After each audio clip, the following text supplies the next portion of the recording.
तर भेटीनंतर ही प्रतिक्रिया आपण ठाकरे शिवसेनेची पाहतोय। एक महत्त्वाची घडामोड आहे, धाराशिवमध्ये पद्मसिंह पाटील यांचा जाहीर सत्कार होणार आहे।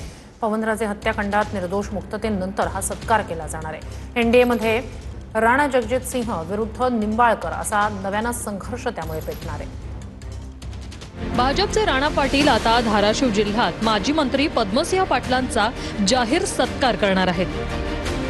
पवनराजे हत्याकांडात निर्दोष मुक्ततेनंतर सत्काराचा कार्यक्रम आयोजित करण्यात आलाय।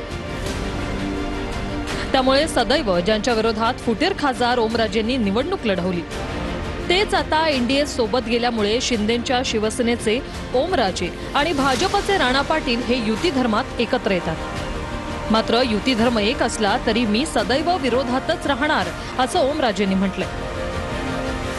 तर दुसरीकडे एनडीएत ओमचं स्वागत आहे असं म्हणत भाजपचे राणा पाटील ओमराजेंना डिवचतायत। 6 खासदार एनडीए मध्ये आलेले आहेत। ओम सकट सर्व 6 खासदारांचं काल मी एनडीए मध्ये स्वागत केलं होतं।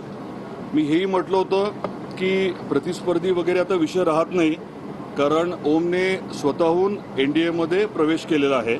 वडिलांच्या